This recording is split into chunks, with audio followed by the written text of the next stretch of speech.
আসসালামু আলাইকুম। Quantum academic and admission প্ল্যাটফর্মের পক্ষ থেকে আমি মোহাম্মদ ইমরান স্যার তোমাদের সকলের সামনে উপস্থিত হয়েছি সুপার স্পেশাল এইচএসসির সবচেয়ে ভয়ঙ্কর যেই সাবজেক্ট অর্থনীতি প্রথম পত্রের প্রথম অধ্যায় উৎপাদন সম্ভাবনা রেখার চমৎকার ৩ নাম্বার লেকচার নিয়ে। আজকের আমাদের ৩ নাম্বার লেকচারে আমাদের এই উৎপাদন সম্ভাবনা রেখার সবচেয়ে ভাইরাল একটা প্রশ্ন সলভ করার চেষ্টা করব, যেখানে আমাদের চিত্র আঁকতে হবে এবং চিত্র থেকে আমাদের বর্ণনা করতে হবে। তো আমরা সেই চিত্রর অংশটা আঁকার পূর্বে আমাদের চমৎকার চমৎকার কিছু বেসিক ইনফরমেশন আমরা ভালো করে শিখে নিই, তাহলে আমরা চিত্রও আঁকতে পারবো এবং সব কিছু ইজিলি বুঝতে পারবো। আর আমি আজকের এই ৩ নম্বর ক্লাসের শুরুতেই বলতেছি, আমরা আজকে যেটা শিখব, আজকে যেই প্রশ্নটার চিত্র আঁকবো এবং ব্যাখ্যাগুলো শিখবো, এগুলো সব সময় আমাদের প্রথম অধ্যায়ের একটা ভাইরাল টপিক থেকে আসা প্রশ্ন। এটা আমাদের প্রতি বছরই আসে, তো এটা কিন্তু প্রায় আসে পরীক্ষাতে, অনেক গবেষণা রিসার্চ করে দেখা। তোমরা চেষ্টা করো সম্পূর্ণ ক্লাসটা মনোযোগ দিয়ে দেখার জন্য, ঠিক আছে? তাহলে চল আমরা শুরু করি। আমরা গত ২টা ক্লাসে আলোচনা করেছিলাম ১ থেকে শুরু করে ৬ পর্যন্ত। তো আজকে যেহেতু একটু কয়েকজন নতুন আসো, তো এই জন্য একটু রিভিশন করি, জাস্ট বেশিক্ষণ লাগবে না, আমি জাস্ট দেখা দিই ১ থেকে ৬ পর্যন্ত যে বিষয়গুলো আমাদের ছিল। আমি জাস্ট একটু দেখা দেই ওভারঅল রিভিউ আর কি। আমাদের উৎপাদন সমান রেখার জন্য চমৎকার কিছু বেসিক ইনফরমেশনে গত ক্লাসে আমরা আলোচনা করছিলাম ভোক্তা, যিনি দ্রব্য সেবা ক্রয় করেন আর ব্যবহার করেন তাকে ভোক্তা বলে। এ বলছে কি দ্রব্যের সংমিশ্রণ, ভোক্তা কতটুকু দ্রব্য সেবা ক্রয় করতে পারে, কোন দ্রব্য কত ইউনিট ব্যবহার করতে পারে বা ক্রয় করতেছে, এটা হচ্ছে কি দ্রব্যের সংমিশ্রণ। এরপর হচ্ছে দ্রব্য, যে বস্তু স্পর্শ করা যায়, দেখা যায়, ক্রয় করা যায়, মানুষের চাহিদা পূরণ করতে পারে, তাকেই বলা হয় দ্রব্য। সেবা, যে বিষয়টা আসলে দেখা যায় না, অদৃশ্য, স্পর্শ করা যায় না, দেখা যায় না, কিন্তু মানুষের চাহিদা পূরণ করতে পারে, তাকে বলে সেবা। এরপর পড়ছিলাম সম্পদ। সম্পদ কি? যেগুলো মানুষ ব্যবহার করে, দৈনন্দিন প্রয়োজনে যেগুলো ব্যবহার করে তাকে সম্পদ বলে। এখানে আমরা গত ক্লাস আলোচনা করছিলাম, জাস্ট রিভিউ দিলাম আর কি। এবং এরপরে গত ক্লাসে ৬ষ্ঠ নাম্বার যে বেসিকে ছিল, সেটা ছিল কি সম্পদের কাম্য ব্যবহার। যেভাবে সম্পদকে ব্যবহার করলে সম্পদের সবচেয়ে ভালো ফলাফল পাওয়া যায়, কোনো নষ্ট হয় না সম্পদ, তাকেই বলা হয় সম্পদের কাম্য ব্যবহার। এগুলো আমাদের সবই লাগবে আমাদের এই স্পেশাল চিত্র আঁকার জন্য। তো এগুলো আমরা গত ক্লাস আলোচনা করছি, আজকে একটু রিভিউ করলাম। এখন আমাদের আজকে ৭ নাম্বার পয়েন্ট থেকে স্পেশাল আলোচনা শুরু হবে। সবাই প্রতিটা পয়েন্ট ভালো করে মনোযোগ দিও, না বুঝতে পারলে লগে লগে প্রশ্ন করো। তাহসিন তুমি প্রশ্ন করো যদি কোথাও বুঝতে বা কনফিউজ লাগে। তো ৭ নাম্বার পয়েন্টটার নাম হচ্ছে সম্পদ অব্যবহৃত থাকা। সম্পদ অব্যবহৃত থাকা। এখন এটার মূল বিষয়টা কি? সম্পদ, এটা একটু পরে রাখেন, নোট করি। আচ্ছা বলি, আমার এই নোটগুলো তোমাদের এখন কিছুই লিখতে হবে না, তোমরা জাস্ট বুঝে যাও। ক্লাস শেষে সবগুলো ছবি তুলে আমি গ্রুপে দিয়ে দিব, সেখান থেকে ছবিটা ডাউনলোড করে ঠান্ডা মাথায় লিখবে। এখন তোমাদের কোনো কিছু লিখতে হবে না, জাস্ট তোমরা বুঝে যাও যেটা বলতেছি। এখন কিছুই লিখতে হবে না, জাস্ট বুঝে যাও, তাহলেই হবে। খেয়াল করো, সম্পদ অব্যবহৃত থাকা এর মানেটা কি? যে সম্পদ দিয়ে কাজ করা যেত কিন্তু কোনো কারণে কাজ করানো হচ্ছে না, সেই সকল সম্পদকেই বলা হয় সম্পদ অব্যবহৃত, বা সেই সম্পদকেই অব্যবহৃত সম্পদ বলে। অর্থাৎ মনে করো তোমার কাছে অনেক সম্পদ রয়েছে, কিন্তু সব কিছু সম্পদ তুমি কাজে ব্যবহার করতে পারতেছো না, কিছু পারতেছো আর কিছুটা তুমি ফালায় রাখতেছো, মানে ব্যবহার করতে পারতেছো না কোনো একটা সমস্যার কারণে। তো যেই সম্পদগুলো তুমি ব্যবহার করতে পারতেছো না, সেগুলো হচ্ছে কি অব্যবহৃত সম্পদ। এটাই বলতেছে সম্পদ অব্যবহৃত থাকা। আর মনে রাখবা, যেই বিষয়টা এখানে আমাদের সবচেয়ে ইম্পর্টেন্ট, যে সম্পদ অব্যবহৃত থাকলে এখানে সম্পদের অপচয় ঘটে। আমি একটু পর উদাহরণ দিয়ে সব বুঝাবো, তাহলে ইজিলি বুঝতে পারবা। আপাতত পয়েন্টটা ভালো করে একটু মনে রাখো, যে সম্পদ অব্যবহৃত থাকা মানে হচ্ছে যে সম্পদ দিয়ে কাজ করা যাইতো, কিন্তু কোনো কারণে তুমি ওই সম্পদটা কাজে রূপান্তর করতে পারো নাই বা কাজে লাগাইতে পারো নাই, ওই সম্পদকেই বলা হয় অব্যবহৃত সম্পদ। আর এইখানে সম্পদের অপচয় সবচেয়ে বেশি ঘটে। আমার কথাটা বুঝতে পেরেছো কিনা একটু আমাকে জানাও, রেসপন্স করো। একটু কথা বলতে হবে। বুঝতে পেরেছো এই পয়েন্টটা? আমি যেটা বললাম আমি ব্যাখ্যা দেব একটু পরেই, উদাহরণ দিয়ে বুঝো, তাহলে সব বুঝতে পারবা। আচ্ছা, থ্যাংক ইউ তাহসিন, রেসপন্স করছো। এখন একটা উদাহরণ দিয়ে আরো সহজে বুঝতে পারবা। মনে করো যে তোমার একটা ফ্যাক্টরি আছে, তুমি একটা হচ্ছে যে ব্যবসায়ী মানুষ, একটা অফিস চালক, তোমার অফিসে 10 জন শ্রমিক আছে, ভালো করে উদাহরণটা খেয়াল রাখো তাহলে ভালো বুঝবা। তোমার অফিসে 10 জন শ্রমিক আছে, প্রত্যেককেই তুমি কি দাও? বেতন দাও। প্রত্যেকের বেতন সাপোজ 10,000 টাকা, তাহলে 10 জনের পিছনে মাসে খরচ হয় 1,00,000 টাকা। এখন এই 10 জনরে তুমি কিন্তু অবশ্যই বেতন দিচ্ছ, 10 জনকে কিন্তু বেতন দিবা ফুলফিল। এখন এই 10 জনের মধ্যে তুমি 7 জনকে দৈনিক কাজে লাগাবা, অর্থাৎ এই 10 জন শ্রমিকের মধ্যে 7 জন শ্রমিক কাজ পাচ্ছে তোমার ফ্যাক্টরিতে, আর বাকি 3 জন কিন্তু কোনো কাজ পাচ্ছে না। এখন বাকি 3 জন যেহেতু কাজ পাচ্ছে না, এই 3 জন শ্রমিকই হচ্ছে অব্যবহৃত সম্পদ। একটা বিষয় খেয়াল রাখবা, তোমার একটা ফ্যাক্টরি আছে, এই ফ্যাক্টরিতে তুমি 10 জন শ্রমিক নিয়োগ দিয়েছো। এখন নিয়োগ দিলে তোমাকে মাস শেষে সবাইকে বেতন দিতে হবে, তার মানে তুমি বুঝতে পারতেছো তোমার ফ্যাক্টরিকে সুন্দরভাবে চালানোর জন্য এই 10টা সম্পদ তোমার কাছে আছে, এবং মাস শেষে তুমি 10টা সম্পদের পেছনে তুমি বেতন দিয়ে খরচ বহন করো বা তাদেরকে বেতন দাও। এখন কথা হচ্ছে এই 10 জন সম্পদ যেহেতু তোমার এই ফ্যাক্টরিতে আছে, এই 10টা সম্পদই তোমার কি করা উচিত? ব্যবহার করা উচিত। কিন্তু তুমি 7টা সম্পদ ব্যবহার করো, মানে 7 জনকে তুমি কাজে লাগাও, আর বাকি 3 জন কিন্তু আরামে আয়েসে বসে থাকে, কিন্তু তারা বেতন পাচ্ছে ঠিকই, তোমার কাছ থেকে বেতন কিন্তু ঠিকই পাচ্ছে মাস শেষে, কিন্তু তুমি কিন্তু এই 3 জনকে আর কাজে লাগাচ্ছ না। তুমি চাইলেই পারতা এই 3 জন শ্রমিককে তোমার ফ্যাক্টরিতে কাজে লাগাইতে, তো তুমি 7 জনকে কাজে লাগাইলে যতটুকু তুমি উৎপাদন পাবা, 3 জনকে লাগাইলে কিন্তু আর একটু বেশি পাবা। কারণ 7 জনে সাপোজ তোমার এরকম কি আদৌ আছে? একটা কথা বলতেছি আর কি সালাউদ্দিন, এটা কি উদাহরণ দিচ্ছি বোঝার জন্য, সম্পদ অব্যবহৃত থাকাটা সহজে বোঝার জন্য উদাহরণটা দিচ্ছি আর কি, এর বাইরে কিছুই না। তো যেটা বললাম, এই 7 জন শ্রমিক তোমার ফ্যাক্টরিতে কাজ করলে সাপোজ তোমার মাসে 70 লক্ষ টাকা লাভ হয়, কিন্তু তুমি যদি 3 জনকে বসায় রাখো তোমার তো লস। তোমাকে প্রয়োজনে 3 জনকে কাজে লাগানো, তুমি চাইলে লাগাইতে পারো কিন্তু লাগাইতেছো না, তোমার ইচ্ছা বা তোমার একটা সমস্যা হয়েছে তুমি লাগাচ্ছ না আর কি, কিন্তু তাদের বেতন তো দিতে হবে অবশ্যই। তো এই 7 জনে যে কাজ করবে মাস শেষে তুমি 70 লক্ষ টাকা ইনকাম করতে পারবা বা বেনিফিট পাবা, আর 3 জনে যদি আরো বেশি করে তাহলে কি 1 কোটি টাকা। তো দেখা যায় যে প্রতি মাসে তুমি 1 কোটি টাকার যে লাভবান হতো তার থেকে 30 লক্ষ টাকা কম পাচ্ছ, কারণ 3 জনকে তুমি কাজে লাগাচ্ছ না, কিন্তু তাকে তো অবশ্যই বেতন দিতেই হবে, কারণ এগুলো তোমার সম্পদ। তার মানে বুঝতে পারলাম কি, যে আমাদের যে সম্পদগুলো আছে আমরা সবগুলো সম্পদই কাজে লাগাতে পারবো, কিন্তু যদি আমরা কিছু সম্পদ কাজে লাগাই আর কিছু সম্পদ ফেলে রাখি, ওই সম্পদগুলোকে বলা হয় সম্পদ অব্যবহৃত বা সম্পদের ব্যবহারটা পুরোপুরি হয়নি, এই সম্পদগুলো আমাদের অব্যবহার হয়ে আছে। এখন দেখো উদাহরণটা বুঝতে পারলা কিনা? জি স্যার। বাকিরা বুঝতে পেরেছো? বাকি রেসপন্স করো, আমি একটা উদাহরণ দিয়ে বুঝাইলাম যাতে তোমরা পয়েন্টটা ভালো বুঝো। বাকি একটু কথা বলো তো, বুঝতে পারলা কিনা? ওকে, থ্যাংক ইউ। এগুলো আমাদের সবই লাগবে, আসলে এটা বোঝাটাই মেন, যেটা তুমি সাদা লিখতে পারো। এটা গেল। এরপর হচ্ছে 7 নাম্বার, সরি 7 নাম্বার শেষ, এবার হচ্ছে 8 নাম্বার। 8 নাম্বারে কি বলতেছে? সম্পদের সীমাবদ্ধতা। এটা কিরকম জিনিস এটাও খেয়াল রাখো। মানুষের চাহিদা অনেক বেশি, কিন্তু সেই চাহিদা পূরণের জন্য ব্যবহৃত সম্পদ অনেক কম, যার কারণে মানুষের সব চাহিদা পূরণ হয় না, অর্থাৎ যার কারণে সব চাহিদা পূরণ করা সম্ভব না।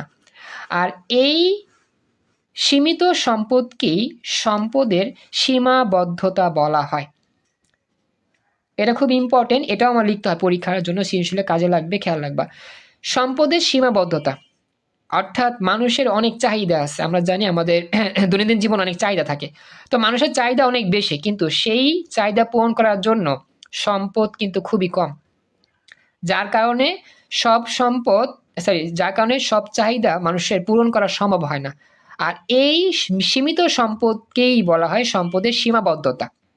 আর এখানে অবশ্যই সম্পদের ঘাটতি থাকে, এ কথাটা খেয়াল রাখবা, যে সম্পদের অব্যবহৃত বা সম্পদ অব্যবহৃত থাকলে সম্পদের অনেক অপচয় ঘটে, আর সম্পদের সীমাবদ্ধতা থাকলে সেখানে সম্পদের ঘাটতি থাকে। এখন এটা উদাহরণটা বুঝাচ্ছি কেমনে, উদাহরণ মানে কিভাবে এটা কাজ করে উদাহরণ দিলে সহজে বুঝতে পারবা। মনে করো তোমার কাছে চাকুরির জন্য 10 জন এসেছে তোমার ফ্যাক্টরিতে চাকুরির আবেদন করেছে 10 জন, কিন্তু দুঃখজনক বিষয় তোমার আসলে 10 জন প্রয়োজন নাই, তোমার প্রয়োজন 7 জন। তোমার আসলে এই 7 জনের কাজ দেওয়ার অ্যাবিলিটি আছে, 10 জনের কাজ দেওয়ার বা চাকুরি দেওয়ার অ্যাবিলিটি নাই। কথাটা বুঝো? হ্যাঁ, তুমি একটা ফ্যাক্টরির মালিক, তো ওই ফ্যাক্টরিতে 10 জন অ্যাপ্লাই করছে কাজ করার জন্য, তো চাকুরি প্রয়োজন 10 জনের। মানুষের চাহিদা কতজন? 10 জন। কিন্তু তোমার কিন্তু এই 10 জনের চাকুরি দেওয়ার সামর্থ্য নাই, তুমি চাকুরি দিবা 7 জনকে, অর্থাৎ এই 10 জন থেকে যে কোনো 7 জনকে তুমি চাকুরি দিয়েছো, তো চাকুরি পেয়েছে 7 জন, তাহলে বেকার আছে কয়জন বলো তো? 3 জন। বেকার থাকবে কয়জন? 3 জন। এই যে বেকার আছে 3 জন, কেন 3 জন বেকার হইল? এটা কার দোষ? এটা হচ্ছে তোমার দোষ, তোমার কোম্পানির দোষ, কারণ তোমার কোম্পানিতে এই 3 জনকে কাজ দেওয়ার মতো অ্যাবিলিটি নাই, বা এই 3 জনকে কাজ দেওয়ার মতো সম্পদ তোমার অফিসে নাই বা তোমার ফ্যাক্টরিতে নাই। এটা তোমার ঘাটতি বা তোমার সম্পদের ঘাটতি। কথাটা কি বুঝতে পারছো এবার? এটা আমাকে জানা, এটা খুবই ইম্পর্টেন্ট টপিক, যে সম্পদের সীমাবদ্ধতা আসলে কি। মানুষ চাইতেছে অনেক বেশি, কিন্তু আমার কাছে এতটা নাই, তা আমি এটা না থাকলে কিরকম ভাবে করব, দিব। এটা আমাকে রেসপন্স করে জানাতে হবে। হ্যাঁ, আমি যখন একটা টপিক পড়াচ্ছি, প্রশ্ন করতেছি, উত্তর দিতে হবে লগে লগে, আদারওয়াইজ কিন্তু আমি তোমাদেরকে বুঝাতে পারবো না। ওকে, তাহসিন, রিফাত, রিয়া, সালাউদ্দিন, বুঝছো? তোমরা একটু রেসপন্স করো, একটু যতটুকু পারো। ওকে, আচ্ছা, আর যদি বুঝতে সমস্যা অবশ্যই আমাকে জানাবা। তাহসিন যেহেতু চ্যাট বক্সে বলতেছো, বলো, প্রবলেম নাই, তবে একটু রেসপন্সটা ভালোভাবে করবে আশা করি। হ্যাঁ, একটু ওয়েট, আমি আসতেছি।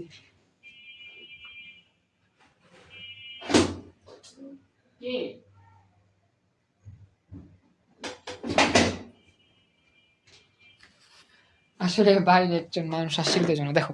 আচ্ছা, যেখানে ছিলাম, তো এই হচ্ছে বিষয়টা, যে আমাদের মনে রাখতে হবে যে সম্পদের সীমাবদ্ধতায় সম্পদের ঘাটতি থাকে। তোমার কাছে কিন্তু অনেকে আসবে চাকরির জন্য, তুমি দিতে পারবা না, কারণ তোমার কোম্পানিতে সম্পদের ঘাটতি আছে, এই জন্য তোমার চাকরি সবার দেওয়া সম্ভব না। মানে কি, সবার চাহিদা পূরণ করা তোমার পক্ষে সম্ভব না। এটা হচ্ছে কি সম্পদের সীমাবদ্ধতা। এখন বলো, এই 2 পয়েন্টের মধ্যে কারো কোনো প্রশ্ন আছে কিনা? এনিওয়ান, কোনো প্রশ্ন আছে কারো? ওকে, তাহলে এটা আমাদের চলে গেল, আমরা বুঝে ফেললাম। এখন আমরা যাচ্ছি পরবর্তী পয়েন্টগুলো, খুব ইম্পর্টেন্ট, পরবর্তী পয়েন্টগুলো ইম্পর্টেন্ট, এটাও মনোযোগ দিও, না বুঝতে পারলে অবশ্যই আমাকে প্রশ্ন করবা। তো এখন আমরা যাচ্ছি 9 নাম্বারে। এগুলো আমাদের সবই কিন্তু ওই যে সৃজনশীলে কাজে লাগবে, এগুলো খেয়াল রাখতে হবে। এখন আমরা 9 নাম্বারে পড়ব। 9 নাম্বার টপিকের নাম হচ্ছে উৎপাদক। উৎপাদক আসলে কি? খুবই সহজ, এটা আমরা জানি যে যারা কাঁচামাল দিয়ে পণ্য তৈরি করে অথবা সেবা প্রদান করে তাদেরকেই উৎপাদক বলে। আমরা মূলত উৎপাদক বলতে এখানে কাঁচামালটা দ্বারা যে জিনিসটা তৈরি করে, মানে যারা তৈরি করে তাদেরকে বুঝাবো। যেমন আমি উদাহরণ দিই, যেমন মনে করো কৃষক, ডক্টর, শিক্ষক, এরা সবাই হচ্ছে উৎপাদক। আমাদের অর্থনীতিতে এই কৃষক, ডক্টর, শিক্ষকের মধ্যে সবচেয়ে গ্রহণযোগ্য উৎপাদক হচ্ছে কৃষক, কারণ আমরা জানি আমাদের পণ্য উৎপাদন করতে হয়। কৃষক কি করে? ধান চাষ করে, গম চাষ করে, এবং আমাদের প্রয়োজনীয় খাদ্যশস্য চাষাবাদ করে। তো কৃষক যে সকল কাঁচামাল দিয়ে এগুলো তৈরি করে, এক্সিলেন্ট, হ্যাঁ, থ্যাংক ইউ, হ্যাঁ, শ্রমিকরাও উৎপাদক, ভেরি গুড। মানে যারাই পণ্য তৈরি করবে, যেমন আমাদের গার্মেন্টস শিল্পে পোশাক তৈরি করে, পোশাক শ্রমিক, তো পোশাক শ্রমিকরাও কিন্তু আমাদের উৎপাদক, কারণ কি তারা কিন্তু এই পোশাকের জন্য কাঁচামাল ব্যবহার করে পোশাক তৈরি করে, সুন্দর সুন্দর প্যান্ট, শার্ট, তারপর হচ্ছে পাঞ্জাবি, পায়জামা, সবকিছু তৈরি করে। কিন্তু আমাদের এই অর্থনীতিতে উৎপাদক বলতে মূলত আমরা কৃষককে মূলত বুঝাবো, বা যারা এই সকল সেক্টরে কাজ করে, কাঁচামাল নিয়ে কাজ করে, তাদেরকে বুঝাবো।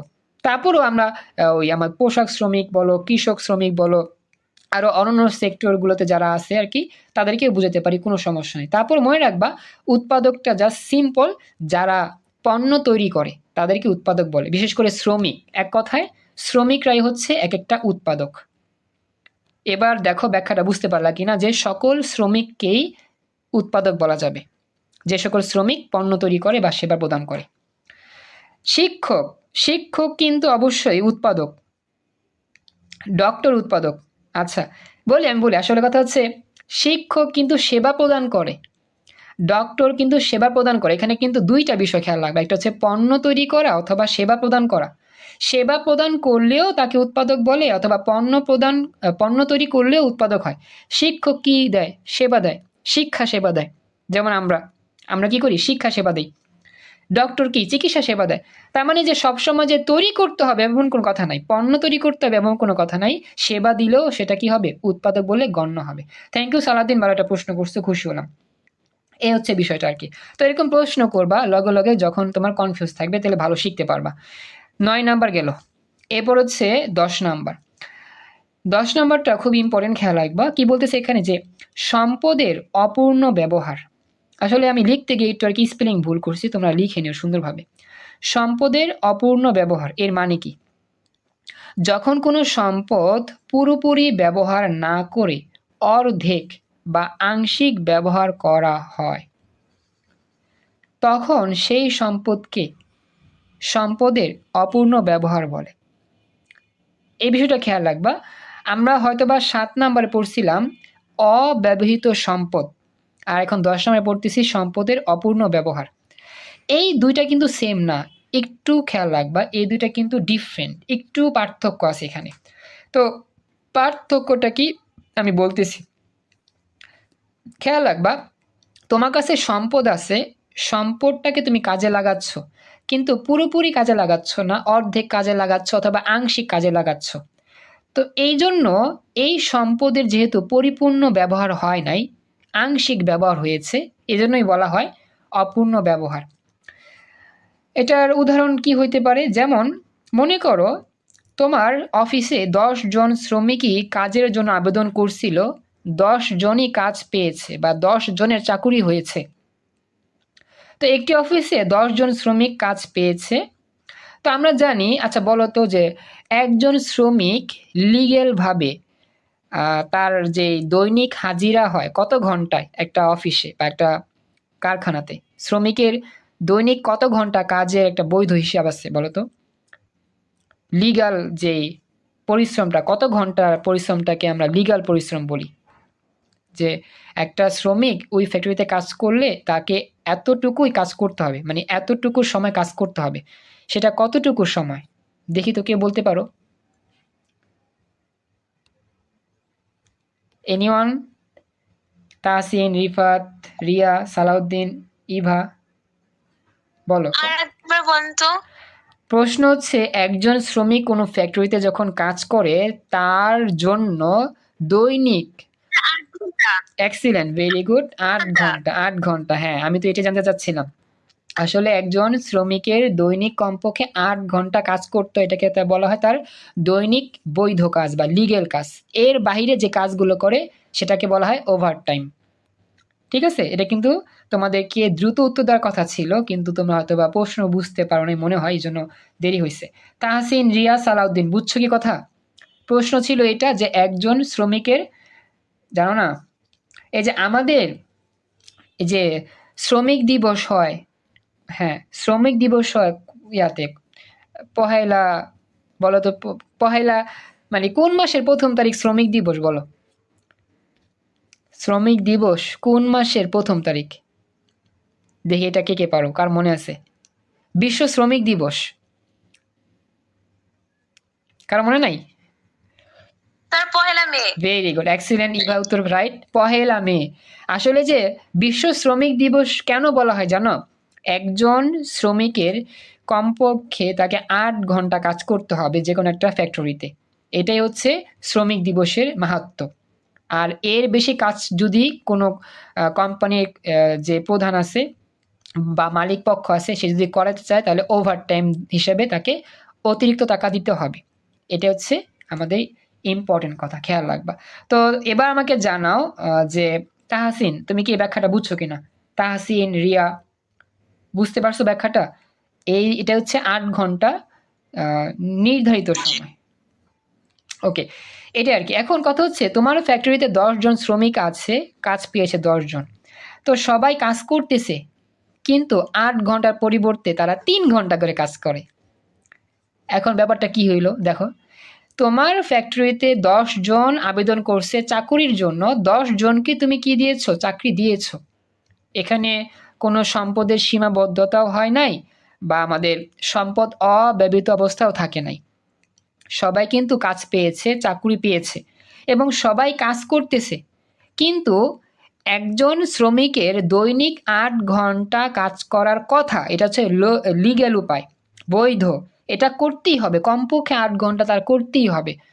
কিন্তু দেখা গেল 10 জন শ্রমিকের সবাই কাজ করতেছে 8 ঘন্টার পরিবর্তে 3 ঘন্টা।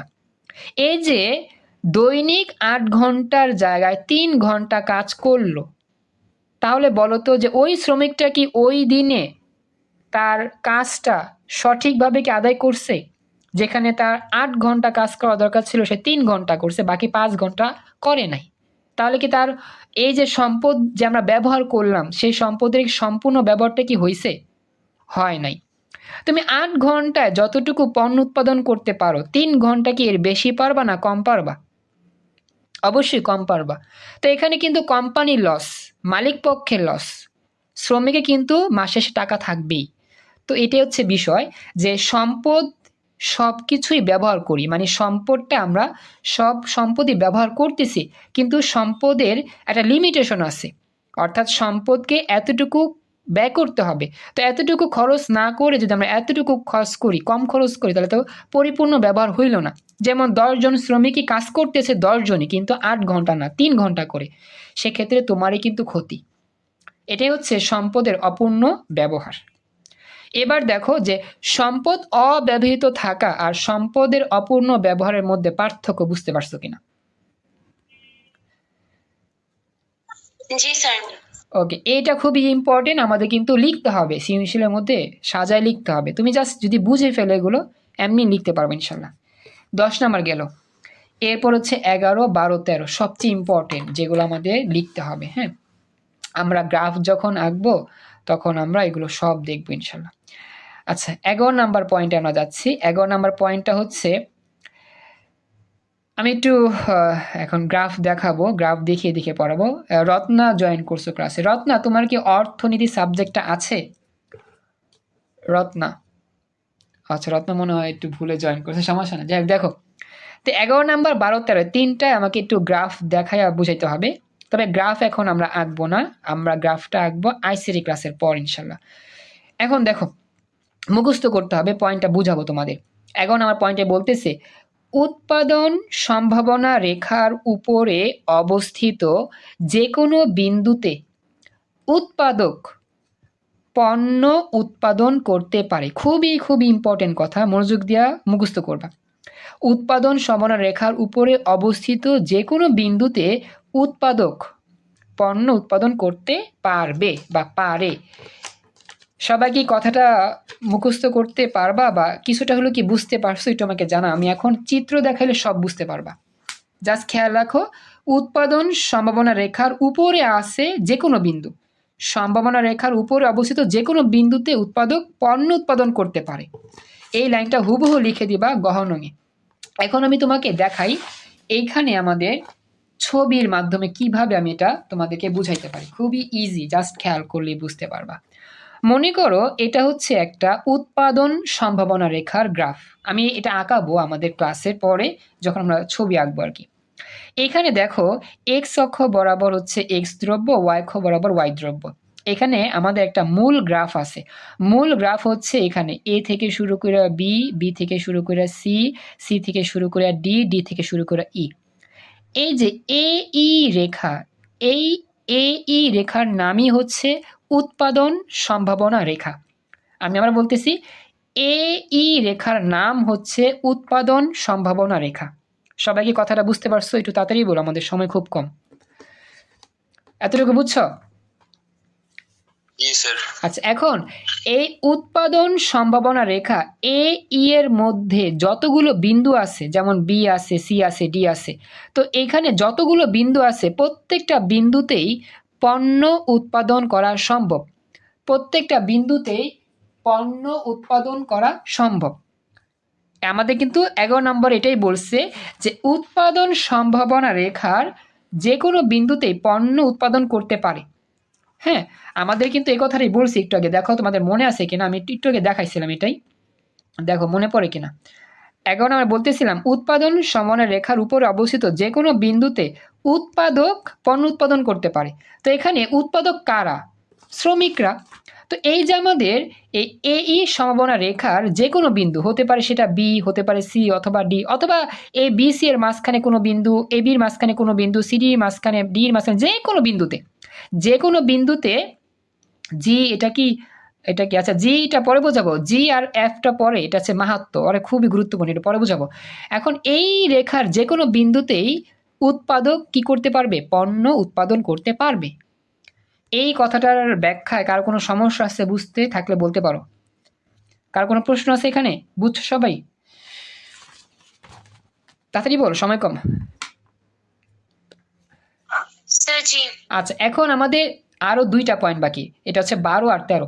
12 নাম্বারটা হচ্ছে যে উৎপাদন সম্ভাবনা রেখার ভেতরে একটা বিন্দু এফ দেখতে পাচ্ছ, আর এই রেখার বাহিরে একটা বিন্দু জি দেখতে পাচ্ছ। এখন আমরা এই এফ এর আর জি এর ব্যাখ্যাটা বুঝবো, ঠিক আছে? খেয়াল রাখবা। তো আমরা বুঝতে পারলাম যে উৎপাদন সম্ভাবনা রেখার উপরে অবস্থিত যে কোনো বিন্দুতেই পণ্য উৎপাদন করা সম্ভব। আর এর ভেতরে কি পণ্য উৎপাদন করা সম্ভব? বাহিরে কি সম্ভব? উত্তর হচ্ছে না। জি, এটা বেকারত্ব। না না, কোনোটাতেই সম্ভব না। ভেতরেও সম্ভব না, বাহিরেও সম্ভব না। এটা খেয়াল রাখবা। কেন সম্ভব না আমি ব্যাখ্যা দিয়ে বুঝাচ্ছি, একটু খেয়াল রাখবা। এখন আমরা আসি 12 নাম্বার পয়েন্টে। আমাদের উৎপাদন রেখার উপরে অবস্থিত যত বিন্দু আছে সব জায়গাতে সম্ভব, কিন্তু ভেতরে সম্ভব না, বাহিরে সম্ভব না। বলবো 12 নম্বর পয়েন্টে বলতেছি, উৎপাদন সম্ভাবনা রেখার ভেতরের দিকে অবস্থিত যে কোনো বিন্দুতে উৎপাদক পণ্য উৎপাদন করতে পারে না। কেন পারে না? তার কারণ হচ্ছে 2টা। এখানে সম্পদ অব্যবহৃত অবস্থায় থাকে। এই পয়েন্টগুলো ডাইরেক্ট মুখস্থ করবে। এখন সম্পদ অব্যবহৃত মানে কি তোমাদের পড়াইছি না, ব্যাখ্যা দিয়ে বুঝাইছি না? বেসিকটা কি জানো না তোমরা? সম্পদ অব্যবহৃত থাকে কখন থাকে? ভেতরের দিকে যখন বিন্দু পাওয়া যায়, এটা মনে রাখবা। তো আমি কিন্তু তোমাদের এগুলো ব্যাখ্যা আগেই বুঝাইছিলাম গত ক্লাসে, এবার প্রথম ক্লাসে থেকে। একটু আমি জুমটা ঠিক করতেছি, ওয়েট করো। তো কি বললাম যে উৎপাদন সম্ভাবনা রেখার ভেতরের দিকে যদি কোনো একটা বিন্দু নাও, যে কোনো বিন্দু, সেই যে কোনো বিন্দুতে উৎপাদক কখনোই পণ্য উৎপাদন করতে পারবে না। কারণ 2টা। একটা কারণ হচ্ছে এখানে সম্পদ অব্যবহৃত অবস্থায় থাকে এবং এখানে সম্পদের অপূর্ণ ব্যবহার ঘটে। এখানে সম্পদের অপূর্ণ ব্যবহার ঘটে। কথা কি বুঝতে পেরেছ? সম্পদের অপূর্ণ ব্যবহার ঘটে। আর আরেকটা বিষয় আছে, সেটা আমি লিখতে ভুলে গেছি, যে এখানে সম্পদের অপচয় ঘটে, এটাও লিখতে হবে। সম্পদ অব্যবহৃত অবস্থা থাকে, সম্পদের অপূর্ণ ব্যবহার ঘটে। আরেকটা বিষয় লিখতে ভুলে গেছি 3 নাম্বার, যে এখানে সম্পদের অপচয় ঘটে। এই কারণগুলোর জন্যই আমাদের উৎপাদন সম্ভাবনা রেখার ভেতরের কোনো বিন্দুতে উৎপাদক পণ্য উৎপাদন করতে পারবে না। পণ্য উৎপাদন করতে পারবে না। ইভা, দেখো এখন ব্যাখ্যাটা বুঝতে পারছো কিনা? জি স্যার। এই হচ্ছে বিষয়। এখন 13 নাম্বারে যাই। আমাদের সময় যেহেতু কম, এই জন্য আমি একটু সময় নিতে পারতেছি না। 13 নাম্বারে যাই। বাহিরে কি হবে? বাহিরে উৎপাদন সম্ভাবনা রেখার বাহিরে উৎপাদন করা সম্ভব? এখানেও সম্ভব না। 13 নাম্বারটা হচ্ছে উৎপাদন সম্ভাবনা রেখার বাহিরের দিকে অবস্থিত যে কোনো বিন্দুতে উৎপাদক পণ্য উৎপাদন করতে পারে না। কারণ হচ্ছে এখানে সম্পদের সীমাবদ্ধতা থাকে। আর 2 নম্বর কারণ হচ্ছে এখানে সম্পদের ঘাটতি থাকে। ঘাটতি মানে কি? প্রয়োজন অনুযায়ী সম্পদ কম। এই স্পেশাল 2টা কারণেই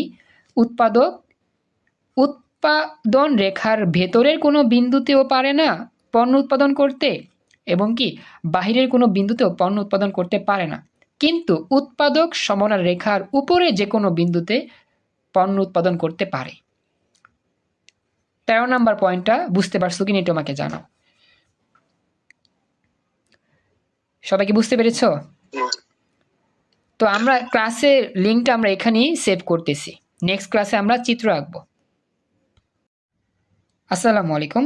আমাদের অর্থনীতির স্পেশাল 3 নাম্বার ক্লাসের এই অংশে আমরা স্পেশাল যে চিত্র অঙ্কন সেটা শিখব। আসলে আমার হাতের নখ একটু বড়, আমি আসলে প্রচণ্ড ব্যস্ত, তো খাওয়া দাওয়ার এই সময় পাই না, আবার নখ কাটবো এটা দূরের কথা। আচ্ছা যাই হোক, দেখো, তো এখন কথা হচ্ছে আমাদের এই গ্রাফটা যে আঁকা সেটা আমাদের একটু চ্যালেঞ্জিং অনেকের ক্ষেত্রে। তো আমরা চেষ্টা করব যতটুকু সম্ভব গ্রাফটা আঁকার জন্য। এখন বলি, গ্রাফ আঁকার ক্ষেত্রে আমরা এক্স অক্ষ বরাবর আর ওয়াই অক্ষ বরাবর প্রতি এক ঘরে 2 একক ধরবো, তাহলে গ্রাফ আঁকাটা ইজি হবে। আমাদের গ্রাফ আঁকাটা কি হবে, সহজ হবে। তাহলে চল আমরা দেখি গ্রাফটা কীভাবে আঁকতে হয়, চেষ্টা করি। আমাদের যে প্রশ্ন সেই প্রশ্নটা নিয়ে আমরা কাজ করি। আমাদের এখানে প্রশ্নে কি বলা হচ্ছে একটু খেয়াল করো। আমাদের এটা হচ্ছে ঢাকা বোর্ড 2023 সালে আসা প্রশ্ন। আমি তোমাদের প্রশ্ন দেখাচ্ছি। এ হচ্ছে প্রশ্ন, হ্যাঁ। গ্রাফ আঁকার জন্য আমাদের কি কি দেওয়া থাকবে আর কি। আমাদের ছক কাগজের গ্রাফ আঁকার জন্য দেওয়া থাকবে এখানে এক্স অক্ষ বরাবর কিছু মান দেওয়া থাকবে, ওয়াই অক্ষ বরাবর মান দেওয়া থাকবে, আর প্রান্ত বিন্দুগুলো দেওয়া থাকবে, মানে এক্স অক্ষের মান আর ওয়াই অক্ষের মান যেখানে ছেদ করবে আর কি, সেখানে প্রান্ত বিন্দু পাবো, এগুলো দেওয়া থাকবে। তো দেওয়া আছে যে নিচে এক্স ও ওয়াই দুটি দ্রব্যের উৎপাদন সম্ভাবনা সূচি দেওয়া হলো, তার ভিত্তিতে আমাদের উত্তর করতে হবে। আসলে এটা আমাদের এই গ নাম্বার প্রায় সেম, বুঝছো।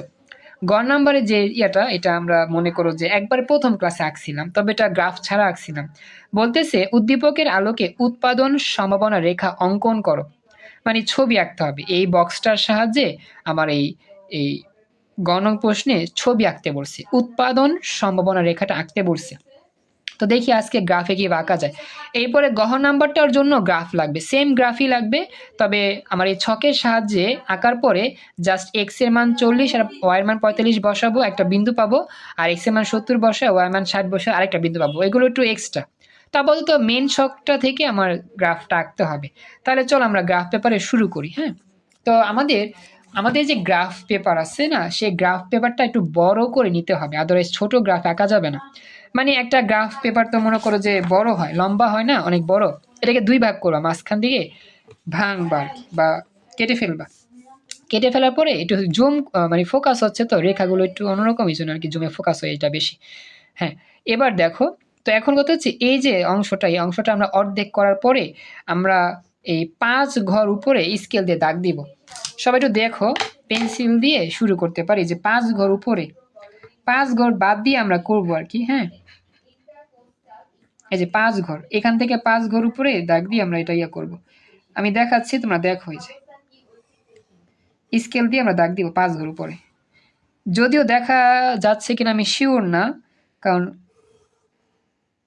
কালিটা তো অস্পষ্ট, এই জন্য কোন রকম দেখতে পারলে হবে। জাস্ট এই অংশটা দেখা যাচ্ছে তোমাদের এখানে, আমার তো এইদিকে হালকা দেখা যাচ্ছে। যাক, 5 ঘর নিয়ে আমরা দাগ দিব, এক্স এক্সিস ওয়াই এক্সিস আঁকবো আর কি। 5 ঘর নিয়ে আমরা দাগ দিব আর কি, এই বা একটু দাগটা বাড়া দিতে পারো এরকম। সবাই তো জানো গ্রাফ কিভাবে আঁকতে হয়, এক্স অক্ষ ওয়াই অক্ষ আঁকতে হয় না, প্রথমে 5 ঘর নিয়ে আমরা আঁকবো আর কি। এতটুকু বুঝছো কিনা আমাকে বলো। এতটুকু তো বুঝতে পারার কথা। প্রথমটা হবে এক্স দ্রব্যের জন্য এক্স, ওয়াইটা হচ্ছে কি ওয়াই দ্রব্যের জন্য ওয়াই। ওকে, এটা গেল। এখন এই তো আমাদের এতটুকু কমপ্লিট। এখন আমরা এক্স দ্রব্য মানে এক্স অক্ষ বরাবর এক্স দ্রব্য নিব, আর ওয়াই অক্ষ বরাবর ওয়াই দ্রব্য নিব। এটা জুম করে মানে ফোকাস করতেছি বেশি। প্রথমে দেখো এক্স এর মান কত,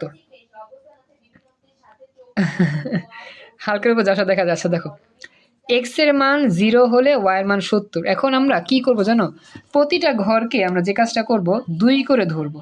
এই যে সাপোজ একটু জুম মানে একটু হয় বেশি, এইটা হবে 2, মানে প্রতি ঘরকে 2 একক, 2 4 6 8 10, মানে প্রতিটা 5 ঘর হয়ে যাবে 10। তার মানে এখানে তুমি দিয়ে দিতে পারো 10, এটা হচ্ছে 10, মানে এটা হচ্ছে 10, তারপর হচ্ছে 20 30, এরকম করে লিখবা। 40, বুঝতেছ, 50 60, কিছু কি দেখতে পাচ্ছ, বুঝতেছ, লিখে যাবে ভাই 60, তারপর কি 70 এই যে 70, এরপরে আরেক ঘর বেশি নাও, 80 নাও, এই যে 80 নিলাম। এইভাবে উপরও সেম ভাবে করবা, উপরও কি করবা, প্রতি এক ঘরকে 2 একক ধরবা, তাহলে কি 10, এই যে 10, 20, 30, 40, তারপরে 50, তারপর হচ্ছে 60, 70, 80। যদিও দেখতে কষ্ট হচ্ছে আমি জানি, এরকম আর কি, মানে অনেক ফ্রিকশন করতেছে বারবার। এই 80 দিলাম, নিচেও 80 উপরে 80, কারণ সর্বোচ্চ আমাদের 70 পর্যন্ত আছে, বুঝছো, একটু বাড়া নিলে সমস্যা নেই। এই যে 70 পর্যন্ত আছে সর্বোচ্চ। আচ্ছা, এতটুকু হইল। এই বলো, কার কোনো প্রশ্ন আছে এখানে? 80 নিছি, এক্স অক্ষেও 80। হিপনোটাইজ, যে সাদা কালো রেখাগুলো দেখে ওরকম মনে হচ্ছে, হ্যাঁ বুঝছি। আচ্ছা, একটু কষ্ট হচ্ছে জানি, তারপর গ্রাফ তো এরকমই, পেন্সিল আঁকা তো আর একটু হালকা দেখা যাবে। আরে বারবার ফোকাস করতেছে। এই বুঝছো কিনা আমাকে বলো, তাড়াতাড়ি বলো, বুঝছো এতটুকু? এক্স অক্ষ বরাবর 80, ওয়াই অক্ষ বরাবর 80, এটা শেষ। এরপর কি করবা জানো, এবারে এক্স অক্ষ বরাবর 0 যখন ছিল, ওয়াই অক্ষ বরাবর তখন কি 70। এই যে দেখো, এক্স অক্ষ বরাবর যখন 0, ওয়াই অক্ষ বরাবর 70, তখন আমি এ পাবো। তো এক্স অক্ষ বরাবর আমি 0 নিলাম, ওয়াই অক্ষ বরাবর 70 কোথায় আছে জানো, এই যে 70 এই ঘরে। তাহলে এখানে একটা ফোঁটা দিবা, এই যে 70 এর ঘরে, এই জায়গায়, এই জায়গা, এই যে ফোঁটা দিলে এটা হবে এ বিন্দু, এ, বুঝছো? এরপর হচ্ছে আমাদের ওয়াই, এক্স এর 40, ওয়াই 60, এই যে এক্স এ 40, ওয়াই 60। দেখো বুঝো কেন, এক্স এর 40-এ যাও, যে এক্স এর 40, ওয়াই 60, 60 হচ্ছে কি যে এই জায়গার মধ্যে, এই যে এ বরাবর যাও, এই যে এখানে বিন্দু বসাও। দেখো তো বুঝছো কিনা? বি, স্যার ফটোগুলো লাল কলম দিয়ে দিলে ভালো হতো। লাল কলম তো দিব, আসলে গ্রাফটা তো নষ্ট হবে এই জন্য আর কি। আচ্ছা যাকে আমি দেখাচ্ছি, একটু বড় করে দিলাম, বুঝবা আশা করি। এই যে বড়, এখন তো বোঝা যায় নাকি? এখন একটু বোঝা যাচ্ছে তো নাকি? জি স্যার, এমনি তো বোঝা যায়, সমস্যা নেই। একটু কষ্ট করো, কিছু করার না, এখন গ্রাফ নষ্ট হবে এই জন্য কি আর করলাম না। বি গেল। এবার কি আমাদের, এবার হচ্ছে এই যে 50, 50, 150, ওয়াই 50, এই যে 150, ওয়াই 50, এইখানে এই জায়গাতে দেখো বড় করে দিলাম, তাহলে বুঝবা। সি, ঠিক আছে। স্যার পেজ নং কত স্যার? পেজ নং কত? পেজ নং তো এটা আসলে গাইড থেকে নাও, এটা পাবা না তো। ঠিক আছে স্যার। এই যে 50, 50 সি, আবার এক্স এর 60, ওয়াই 40। গাইডের ছবিটা একটু দিয়ে দিন আচ্ছা স্যার। আচ্ছা, এক্স এর 60, দেখো এক্স এর 60, ওয়াই 40, ওয়াই 40 কিন্তু এই জায়গায়, এই যে এই বরাবর যাও উপরে, এইভাবে ধরে ধরে রাখতে হবে। শেষ, ডি, ঠিক আছে। এরপর হচ্ছে কি এক্স এর 70, ওয়াই 0, দেখো এক্স এর 70, ওয়াই 0। আচ্ছা, এক্স এর 70-এ যাও, এক্স এর 70-এ গেলাম, ওয়াই তো 0, 0 মানে এখানেই, তার মানে এই ই, দেখছো ওই যে এ বি সি ডি ই। দেখো তো এই বিন্দুগুলো আঁকা বুঝতে পারছো কিনা সবাই, যারা যারা আসো ক্লাসে এই মুহূর্তে? এই মুহূর্তে তাহাসিন, প্রয়ন্ত, রিফাত, সালাউদ্দিন, বুঝছো? এখন এটা যোগ করতে হবে, এটা কিন্তু যোগ করতে পারবা না সোজা ভাবে। যদি কি এমনি যোগ করে দাও, ওই যে সাপোজ যদি কি এমনি যোগ করো, এই যে এমনি যদি যোগ করে দাও, সাপোজ ধরলাম আর কি, রাউন্ড করে দিলে হবে না স্যার? হ্যাঁ, যদি এমনি যোগ করে দাও তাহলে পুরোটাই কাটা যাবে, সোজা যোগ করে দিলে পুরোটাই কাটা দিবে। কিন্তু উৎপাদন সম্ভাবনা রেখা কখনোই সোজা হয় না, এগুলো সব হবে বাঁকা, রাউন্ড। তো এটা সোজা আঁকা যাবে না, এটা মুছতেছি আমি। আমাদের আঁকতে হবে কি বাঁকা, বাঁকা, ঠিক আছে, বাঁকা আঁকতে হবে। তো দেখো এটা গ্রাফ, যেহেতু আমরা বাঁকাটা কি আঁকবো, আমি দেখা দিই একটু। এই যে রাউন্ড, এই যে রাউন্ড, রাউন্ড যেমনে হয় আর কি, ঠিক আছে। এখন তুমি রাউন্ড যেমনে পারো, শেষ। এই আমি এবার দেখাই, জুম ঠিক হবে, এই রাউন্ড সোজা না কিন্তু, একবারে এইভাবে রাউন্ড করে দিতে হবে। তো এ ই হচ্ছে উৎপাদন সম্ভাবনা রেখা, এই এ ই হচ্ছে আমাদের উৎপাদন সম্ভাবনা রেখা। দেখো তো বুঝতে পারলা কিনা ব্যাপারটা সবাই? জি স্যার। এটা গণং শেষ, এটা আমাদের কি শেষ? গণ। তাহসিন, সালাউদ্দিন, বুঝছো? জি স্যার। ওকে, এইবার হচ্ছে আমার গহনং, এক চিত্রেই গহনং হয়ে যাবে, বুঝছো? তবে গহনং এর ব্যাখ্যাটা আমরা আজকে পারবো না, আগামী ক্লাসে অপেক্ষা থাকতে হবে, কারণ আমার সময় কম, তো এই জন্য জাস্ট গহনং এর ছবিটা আমি আঁকে দেখাচ্ছি। বলছে উদ্দীপকের আলোকে x = 40 y = 45 একক এবং x = 70 y = 60 একক উৎপাদন সম্ভব কি? এই বিন্দুগুলোতে কি উৎপাদন করা সম্ভব কিনা এটা বের করতে বলছি। তো উৎপাদন সম্ভব কি না এটা আমরা ব্যাখ্যার মূলক অনেক বড়। আপাতত আমি চিত্রটা আঁকা দিই। প্রথমে x এ 40-এ যাও, y 45-এ যাও, তারপর বিন্দুটা যেটা পাবা সেটা হবে কি? একটা বিন্দু স্যার নিবা, এগুলো কোশ্চেন আসবে স্যার, কোশ্চেনগুলো কিভাবে আসবে স্যার? কোশ্চেনগুলো এই যে এভাবেই তো আসবে, এক্সামে কিভাবে আসবে? এইভাবেই তো আসবে, হুবহু তো এইভাবেই আসবে। এই প্রশ্নই তো পরীক্ষা আসবে হুবহু, এখানে যা দেখাচ্ছি এইভাবে আসবে, বুঝছো? জি স্যার। হুবহু এভাবে আসবে। এখন এই যে x এর মান 40 ও y এর মান 45 বসে একটা বিন্দু আমরা নিব। x এর মান 40 ও y এর মান 45। এবার আমি যাই, দেখো x এর মান 40 আছে কোন জায়গায়? এই জায়গায়। আর y এর মান 45 কোথায়? এই যে 40, অ্যাকচুয়ালি 42 43 এই 45 এসে এখানে, সাপোজ এখানে মনে করো, এই জায়গার মধ্যে, এই জায়গার মধ্যে মনে করো, এই যে এখানে, মানে মাঝামাঝি আর কি, যদিও এটা দুই ঘর, এক ঘরকে দুই ধরেছি, তো এই মনে করো এই জায়গার মধ্যে আছে। x হচ্ছে 40, y হচ্ছে 45, বুঝছো? এই যে এখানে ধরছি, এটা ধরো তুমি f ধরো, f বিন্দু, A B C D E F G এমনি হবে, বুঝছো? f বিন্দু, একটু আমাকে জানো বুঝছো কিনা এতটুকু। x এর মান 40, y এর মান জি, স্যার। 45। আচ্ছা, এবার বলছি x 70 y 60। দেখো এই যে x 70 নিবা, y 60 নিবা, সেই বিন্দুটা ইয়ে করতে হবে। x এর মান 70 কোথায়? এই যে x এর মান 70, y হচ্ছে 60, 60 কোথায় জানি? 60 হচ্ছে এই জায়গায়, এই যে জায়গায়, এই বরাবর যদি যাও দেখো এখানে বাহিরে চলে আসে বিন্দুটা, এই জায়গার মধ্যে যেতে হবে, এই জায়গায়। তাহলে এখানে বসাও বিন্দুটা, এটা জি, শেষ। তো এফ হচ্ছে আমাদের উৎপাদন সম্ভাবনা রেখা এ ই এর ভেতরে অবস্থিত, আর জি হচ্ছে কোথায়? উৎপাদন সম্ভাবনা রেখা এ ইর বাহিরে অবস্থিত। তো আমাদের বলছে এই এফ এর ভেতরে, মানে এই এফ বিন্দুতে আর জি বিন্দুতে উৎপাদন করা যাবে কিনা বলছে যে এই এককগুলো আঁকার পর উৎপাদন সম্ভব কি, অর্থাৎ এফ আর জি বিন্দুতে উৎপাদন সম্ভব কি, এটা ব্যাখ্যা দিয়ে বলতে হবে। এখন তোমরা বলো তো, পড়ছিলা তো, একটু আগে তুমি পড়াইছিলাম, সম্ভব? ভিতরেরটা সম্ভব না, ভিতরে সম্ভব না। ভিতরেও সম্ভব না, বাহিরেও কিন্তু সম্ভব না, কোনো জায়গায় সম্ভব না। এই ভেতরেও সম্ভব না, বাহিরেও সম্ভব না, শুধু সম্ভব কোথায় জানো? এই যে এ ই রেখার যে কোনো বিন্দুতে, বিতেও সম্ভব, সিতেও সম্ভব, ডিতেও সম্ভব, অথবা এখানে যে কোনো বিন্দু নিলে সেখানেও সম্ভব। আমরা কিন্তু বেসিক ক্লাসে পড়ছিলাম আজকে।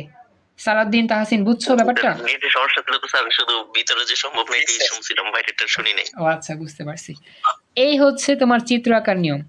তো আজকের মতো আমরা পারতেছি না, আর আমার ক্লাস আছে যেহেতু, আমরা নেক্সট ক্লাসে কেন সম্ভব না সেটা পুরো ব্যাখ্যা সুন্দরভাবে লেখাটা শিখবো। আগামী ক্লাস ঠিক 8:15 ইনশাল্লাহ, ঠিক আছে? কালকে স্যার? হ্যাঁ, আগামীকাল বলি, আগামীকাল কি বার? শুক্রবার না?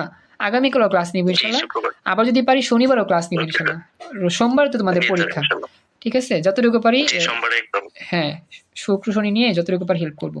তো আজকের মতো এখানে জি, স্যার, ইনশাআল্লাহ। হ্যাঁ, ক্লাস শেষ করতেছি। থ্যাংক ইউ তাসিন, নিয়মিত জয়েন করে এভাবে, সালাউদ্দিন জয়েন করো, ফ্রেন্ডদের নিয়ে এসো। আজকে এই পর্যন্তই, 3 নম্বর লেকচার। আল্লাহ হাফেজ। আসসালামু আলাইকুম। Quantum academic and admission platform পক্ষ থেকে আমি মোহাম্মদ ইমরান স্যার তোমাদের সকলের সামনে উপস্থিত হয়েছি সুপার স্পেশাল অর্থনীতির চমৎকার ক্লাসের পরবর্তী অংশে। তো আমরা গত লেকচারে যেটা আলোচনা করেছিলাম, আমাদের গ্রাফ সংক্রান্ত যে অঙ্ক, সেটার আমরা ঠিক গতকালকেই যে ক্লাসটা নিয়ে আলোচনা করেছিলাম, ঢাকা বোর্ড 2023 সালের, বিশেষ করে গ নংটা আমরা এঁকেছিলাম ছক কাগজে, এবং গহ নংটা আঁকার পর আমরা বলেছিলাম এটার ব্যাখ্যা আমরা দিতে পারবো না। তো গতকালের ক্লাসের রেকর্ড আর আজকের রেকর্ডটা আমরা একসাথে করে সম্পূর্ণ প্লেলিস্টটা আমরা 3 নং লেকচারের মধ্যে রাখবো। তো আমরা ভালো করে উদ্দীপকটা আবার একটু পড়ি, মনোযোগ দাও। হ্যাঁ হ্যাঁ, থ্যাংক ইউ। শ্রামণ জয়েন করছো, দেখো। তো শ্রামণ বলি, আসলে আজকে একটু হয়তো বা সমস্যা হইতে পারে, কিছু অংশ মিস করছো, সমস্যা নাই, আমি আপাতত পড়ায় যাই, দেখো। আস্তে আস্তে বুঝতে পারবা ইজিলি। হ্যাঁ, মনোযোগ দিও, তাইলেই হবে। এখন যেটা বলি, ঢাকা বোর্ড 23 সালের গহনং প্রশ্ন আজকে সলভ করবো আমরা। গতকালকের এই যে প্রশ্নটা ছিল গণং, এটা সলভ করেছিলাম আমরা, কিন্তু গ্রাফ এঁকেছিলাম। তোমরা কিন্তু সবাই দেখছো আমরা কিন্তু গ্রাফটা এঁকেছিলাম। গ্রাফ কীভাবে আঁকতে হয় সব দেখানো হয়েছিল গতকালকে। তো আজকে আমরা যে কাজটা করব, গহনং সলভ করব। গহনং প্রশ্নে কি বলছি একটু খেয়াল করো। আমরা আজকে যেটা সলভ করবো এটাকে একটা ভাইরাল প্রশ্ন। এই প্রশ্ন অনেকবার পরীক্ষা আসে, আমি বেশ কয়েকটা প্রশ্ন তোমাদের দেখাবো, তাহলে বুঝতে পারবো ইজিলি। বলতেছে উদ্দীপকের যে ছকটা আছে এই ছকটার সাহায্যে আমাকে সলভ করতে হবে। উদ্দীপকের আলোকে এক্স এর মান 40, ওয়াই এর মান 45 একক এবং এক্স এর মান 70, ওয়াই এর মান 60 একক এর মাধ্যমে উৎপাদক পণ্য উৎপাদন করতে পারবে কি? যুক্তিসহ বিশ্লেষণ করো। অর্থাৎ এক্স এর মান 40, ওয়াই এর মান 45 হলে উৎপাদক কি উৎপাদন করতে পারবে, এবং এক্স এর মান 70, ওয়াই এর মান 60 হলে কি উৎপাদক উৎপাদন করতে পারবে কিনা। এখন এটা কিন্তু গত ক্লাসে আমি তোমাদের গ্রাফে এঁকিয়েছিলাম। দেখো আমি তোমাদের একটু দেখা দিই। গত ক্লাসের আমাদের লাস্ট অংশে ছিল যে এক্স এর মান যখন 40, আমি জুমটা ঠিক করি। দেখো গত ক্লাসে আলোচনা করছিলাম যে এক্স এর মান যখন 40, ওয়াই এর মান তখন 45 ছিল এই জায়গাতে, তো এটার নাম দিয়েছিলাম এফ বিন্দু। আর এক্স এর মান যখন 70, ওয়াই এর মান ছিল তখন 60, এটা ছিল উপরের দিকে জি বিন্দুতে, নাম দিয়েছিলাম আর কি। তো আমাদের গহনং প্রশ্নে বলতেছে এই যে আমার উৎপাদন সম্ভাবনা রেখা, এটা হচ্ছে এই রেখা, এই রেখাকে বলা হয় উৎপাদন সম্ভাবনা রেখা। এই রেখার দুইটা পয়েন্ট আমরা পাইলাম, একটা হচ্ছে ভেতরের বিন্দু এফ আর একটা হচ্ছে বাহিরের বিন্দু জি। গহনং প্রশ্নে বলতেছে এই দুইটা বিন্দুতে কি উৎপাদন করা সম্ভব। আমি আবার বলতেছি, আমাদের গহনং প্রশ্নে বলতেছে যে এফ ও জি এই দুইটা বিন্দুতে আমাদের পণ্য উৎপাদন করা সম্ভব কিনা বিশ্লেষণ করো। এটা আমাদের গহনঙে চাই স্যার। এই প্রশ্নটা অনেকবার বোর্ড পরীক্ষা আসছে এবং কলেজের মধ্যে আসার মতো একটা প্রশ্ন। তো ভালো করে তোমরা প্রশ্নটা বুঝবা এবং উত্তরটা খেয়াল করবা, আমি যেভাবে বলি সেভাবে কাজ করবা। তোমরা একটু আমাকে জানাও প্রশ্নটা বুঝতে পারছো কিনা, যে আমার এই দুই বিন্দুতে একটা হচ্ছে উৎপাদন সম্ভাবনা রেখার ভেতরের বিন্দু, আরেকটা হচ্ছে উৎপাদন সম্ভাবনা রেখার বাহিরের বিন্দু। এখন এই ভেতরের বিন্দুতে উৎপাদন করা যায় কিনা এবং বাহিরের বিন্দুতে উৎপাদন করা যায় কিনা এটা আমাদের ব্যাখ্যা করে বলতে বলছে গহনং প্রশ্নে। সবাইকে বলতেছি, সবাই কি আমার প্রশ্নটা বুঝতে পেরেছো একটু আমাকে জানাও। বাইরের বিন্দুতে উৎপাদন করা যায় না, কারণ এটা অর্জনযোগ্যতা হ্যাঁ হ্যাঁ, থ্যাংক ইউ। বাহিরের বিন্দুতেও উৎপাদন করা যায় না, আবার ভেতরের বিন্দুতে উৎপাদন করা যায় না। এটা কেমনে সাজায় লিখতে হবে সেটাই আজকে আমরা ব্যাখ্যাটা দেখব। সবাই কি প্রশ্ন বুঝতে পারছো একটু আমাকে জানাও। প্রশ্ন কি ক্লিয়ার, বুঝতে পেরেছো সবাই একটু আমাকে জানাও, রেসপন্স কইরো। Sir okay, thank you. তাহলে চলো আমরা এখন যাই আমাদের উত্তরটা লেখার সৌন্দর্য নিয়মে। প্রথমত আমরা কি করব, বিন্দুগুলো বসাবো গ্রাফ পেপারে, তারপর বিন্দুগুলো স্থাপন করব, এরপর আমরা ব্যাখ্যা দিব। তো ব্যাখ্যাটা আমি যেভাবে বলতেছি ঠিক সেভাবেই লিখো, মানে উত্তরে যেখানে লেখা আছে এভাবে দিলেই হবে। ওকে, আমাদের কিন্তু অবশ্যই গহনঙে আলাদা করে চিত্র আঁকতে হবে। গত আঁকতে হবে একটা চিত্র, দেখো গহনঙের জন্য চিত্র আঁকতে হবে আলাদা করে, আবার গহনঙের জন্য কিন্তু আলাদা করে চিত্র আঁকতেই হবে। দুইবার আঁকতে হবে, একবার আঁকলে কিন্তু হবে না, দুইবার আঁকতে হবে, ঠিক আছে। গহনঙের জন্য একটা, আবার গহনঙের জন্য কি আরেকটা। এই হচ্ছে বিষয়টা। দেখো গহনঙে আমাদের প্রশ্নে যা বলছে সেটা আমরা কি করলাম, তুলে আনলাম। এখানে তুলে এনে জাস্ট দেখাচ্ছি যে উদ্দীপকের আলোকে এক্স এর মান 40, ওয়াই এর মান 45 একক এবং এক্স এর মান 70, ওয়াই এর মান 60 একক উৎপাদন সম্ভব কিনা তা যুক্তিসহ বিশ্লেষণ করা হলো। এরপর আমরা কি করব, এইভাবে ছক কাগজে, যে গত ক্লাসে পড়াইছিলাম যেভাবে আমি ছক কাগজে তোমাদের গ্রাফটা আঁকাইছিলাম, এরপরে আমরা দুইটা বিন্দু পাইছিলাম, একটা ধরছিলাম এফ, একটা জি। এখন এই এফ আর জি এর মধ্যে উৎপাদন করা সম্ভব কিনা, এই এফ এর মধ্যে সম্ভব কিনা, জি এর মধ্যে সম্ভব কিনা, এখন ব্যাখ্যাটা লিখবো, সুন্দর করে সাজায় লিখতে হবে। তো আমি শুরু করি। গত ক্লাসে আমি তোমাদের কিন্তু নোটে পড়াইছি কিভাবে কতগুলো বিষয় আমাদের খেয়াল রাখতে হয়। তোমরা যারা গতকাল করছিলা ক্লাসটা তোমরা কিন্তু সবাই জানো যে কিছু কিছু বিষয় আমাদের কিন্তু খেয়াল রাখতে হবে, পড়াইছিলাম। তো আমি এখন পড়াচ্ছি, এগুলো দেখো, যদি বুঝতে সমস্যা আমাকে জানো। আমি নোটগুলো দিয়ে দেখাবো, জাস্ট একটু মনোযোগ দিও আর কি। আমি নোটগুলো সামনে বের করবো। প্রথমে আমরা কি লিখবো, সাজাই লিখবো। কিভাবে লিখবো মনোযোগ দিও। আমরা লিখবো এখানে যে চিত্রে, উদ্দীপকের চিত্রে আর কি, চিত্রে উদ্দীপকের এক্স ও ওয়াই দ্রব্যের বিভিন্ন সংমিশ্রণ দ্বারা অঙ্কিত উৎপাদন সম্ভাবনা রেখা হলো এই। প্রথম কাজ হচ্ছে আমাকে বর্ণনা করতে হবে উৎপাদন সম্ভাবনা রেখাটার পরিচয়। আমরা দেখতে পাচ্ছি গ্রাফের মধ্যে অনেক কিছুই লেখা আছে, অনেকগুলো বিন্দু দেওয়া আছে এবং একটা রেখা আঁকা আছে, যে রেখাটা হচ্ছে কি এরকম অর্ধবৃত্তের মতো। তো আমার প্রথম কথাটাই বলতে হবে সৃজনশীলে যে এই চিত্রের মধ্যে উৎপাদন সম্ভাবনা রেখাটা কোনটা। তো আমরা দেখতে পাচ্ছি আমাদের এখানে শুরু হয়েছে এ তে, আবার শেষ হয়েছে ই তে। তার মানে আমরা প্রথমেই এই যে রেখাটা আছে এ ই, এটার পরিচয় দিয়ে দিব। তো বলবো যে উদ্দীপকের আমাদের দুই রকম দ্রব্য ছিল, একটা ছিল এক্স দ্রব্য, একটা ছিল ওয়াই দ্রব্য। তো এই এক্স আর ওয়াই সংমিশ্রণে আমাদের যে উৎপাদন সম্ভাবনা রেখাটা তৈরি হয়েছে তার নাম হচ্ছে এ ই। কখনো কখনো আমার এটা এ পিও হইতে পারে, এ ডিও হইতে পারে, মানে বিভিন্ন উদ্দীপকে বিভিন্ন হয়। সব সময় যে আমার এ ই হবে এরকম কোনো কথা নাই, বিভিন্নভাবে এটা আমরা লিখতে পারি। মানে মূল কথা হচ্ছে প্রথমে আমাদের সম্ভাবনা রেখার পরিচয় তুলে ধরতে হবে। আমার কথা কি বুঝতে পেরেছো সবাই? কিন্তু স্যার উল্লেখ করা যদি না থাকে তাইলে মনে করেন প্রশ্ন যদি উল্লেখ করা এই না থাকে তাইলে আমরা একটা আনুমানিক মানে যে কোনো একটাই কিছু দিলে হইব না? হ্যাঁ অবশ্যই, ভেরি গুড, ভালো প্রশ্ন করছো। যদি প্রশ্নে উল্লেখ করে না দেয় অবশ্যই প্রশ্নে বিন্দু উল্লেখ করে দিবে, যদি না দেয় সেক্ষেত্রে আমরা এ বি সি ডি ক্রম অনুযায়ী আমাদের মন মতো করে ধরবো, এরপর আমাদের মন মতো করে আমরা বিবরণটা লিখবো। কথা বুঝতে পারছো? উল্লেখ করে দেয় মোটামুটি, উল্লেখ করে না দিলে আমরা সেটা করব। ঠিক আছে, আচ্ছা এবার তাহলে যাই। এরপরে পরের কাজটা কি? পরের কাজটা হচ্ছে এই এ ই রেখার কিছু কথা বলতে হবে। আমরা জানি এই এ ই রেখার প্রতিটি বিন্দুতে এক্স ও ওয়াই দ্রব্যের বিভিন্ন সংমিশ্রণ প্রকাশ পায়। তো এখানে সংমিশ্রণ বলতে কি বোঝায়? সংমিশ্রণ বলতে বোঝায় যে এক্স এর পরিমাণ কত, ওয়াই এর পরিমাণ কত। এটা আমি কিন্তু পড়ছিলাম, আমাদের বেসিক ক্লাসে ছিল যে দ্রব্যের সংমিশ্রণ বলতে কি বোঝায়। আমরা কিন্তু তোমাদের কি নোটটা একটু দেখাই যাতে তোমরা একটু মনোযোগ দিতে পারো বা তোমাদের একটু মনে থাকে যে দ্রব্যের সংমিশ্রণ বলতে বুঝছি একজন ভোক্তা একসাথে কি পরিমাণ দ্রব্য সেবা ক্রয় করতে পারে। ভোক্তা কোন দ্রব্য কতটুকু কিনছে, কত ইউনিট কিনছে, এটা হচ্ছে কি দ্রব্যের সংমিশ্রণটা। ঠিক আছে, এটা হচ্ছে খেয়াল বিষয় আর কি, মনে রাখবা। তো আমাদের প্রথম কাজ হচ্ছে আমাদের লিখতে হবে যে এক্স আর ওয়াই হচ্ছে দ্রব্যের বিভিন্ন সংমিশ্রণ, অর্থাৎ এক্স এর পরিমাণ কত, ওয়াই এর পরিমাণ কত, এগুলো আর কি।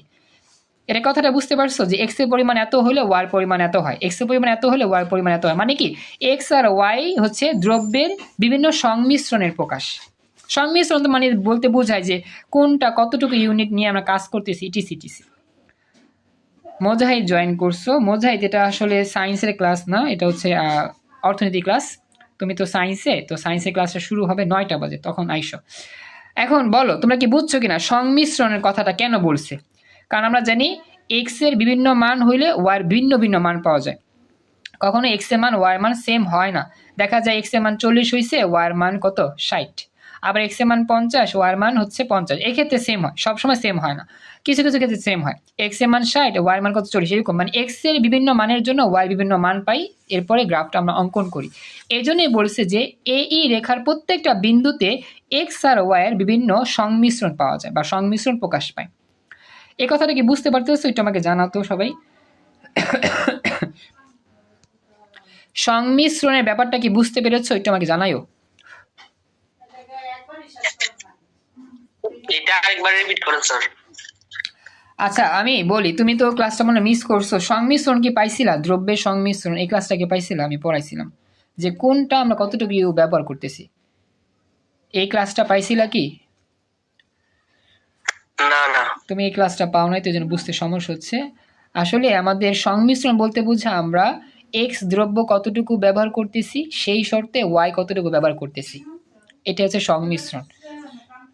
অর্থাৎ আমরা এক্স এর পরিমাণ কতটুকু ব্যবহার করব, ওয়াই এর পরিমাণ কতটুকু ব্যবহার করব, এটা দ্রব্যের সংমিশ্রণ। তো আমি সংক্ষেপে বললাম, কিছু মনে করো না, আমি এগুলো পড়াইছিলাম তো আগে, ওই ক্লাসটা একটু দেখে নিও কষ্ট করে। আর রিপিট করতে পারতেছি না কারণ সময় স্বল্প, সামনে যেতে হবে। এবার দেখো নেক্সট, সংমিশ্রণ প্রকাশ করে।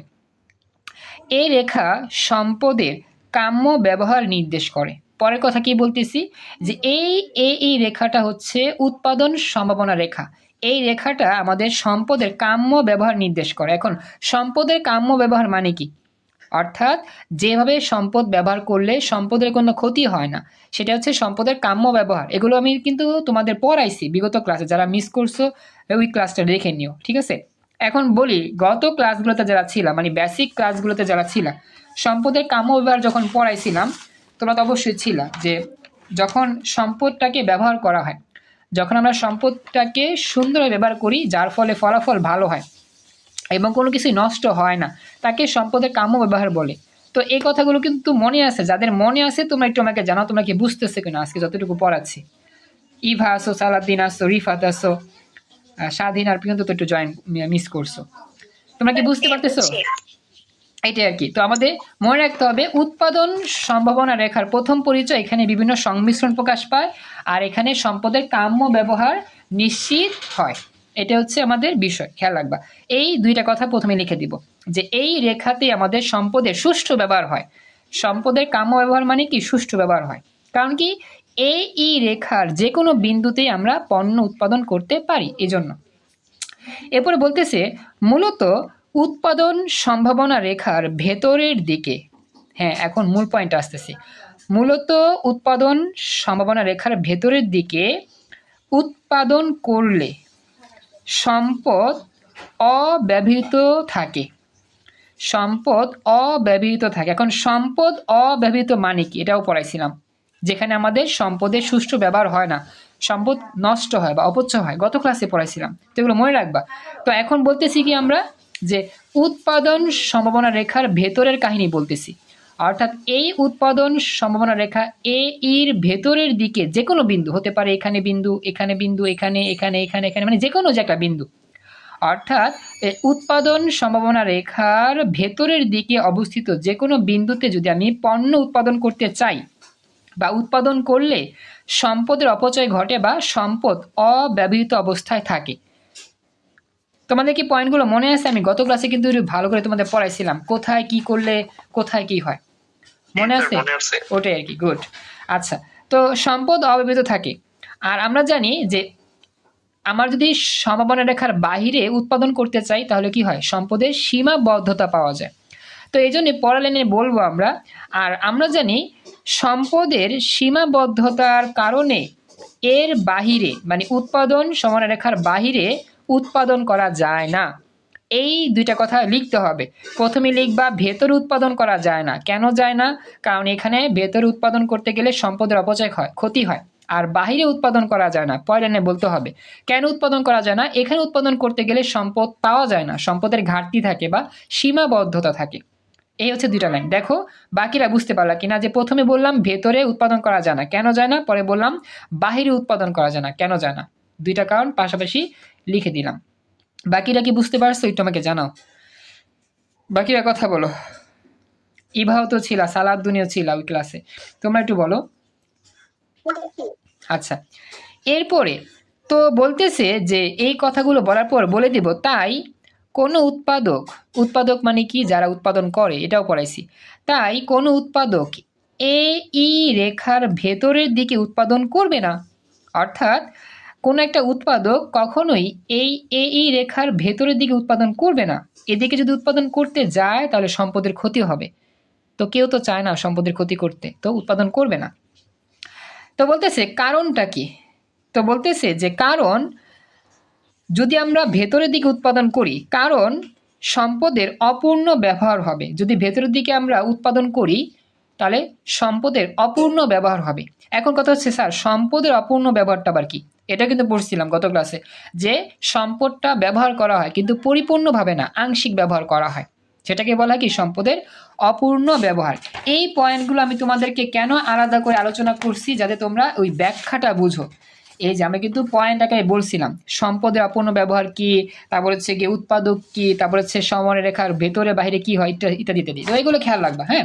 তো আমি আবার রিপিট করলাম কিছু কিছু অংশ বোঝার জন্য।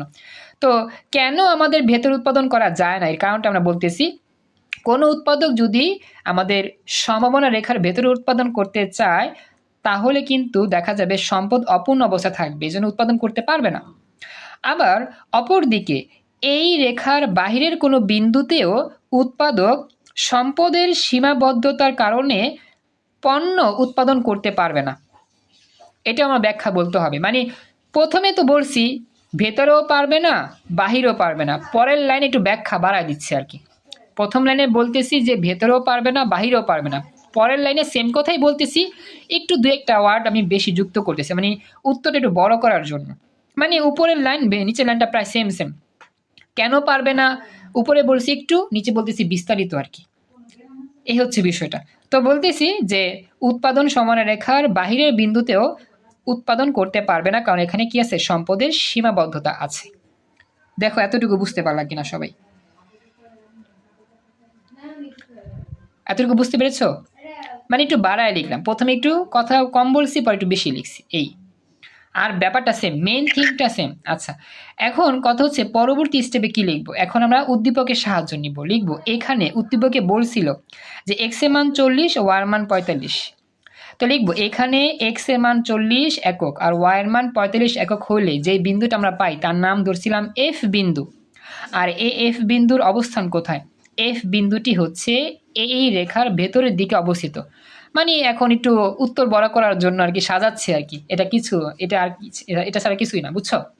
মানে উদ্দীপকে বলছে না এক্স এর মান 40 ওয়াই এর মান 45 হলে উৎপাদন করা যায় কিনা, তো বলবো যে উদ্দীপকের তথ্য মতে এক্স এর মান 40 আর ওয়াই এর মান 45 হলে আমরা একটা বিন্দু পাই যার নাম এফ বিন্দু ধরছিলাম। আর এফ বিন্দুর অবস্থান হচ্ছে এই উৎপাদন সম্ভাবনা রেখার ভেতরের দিকে।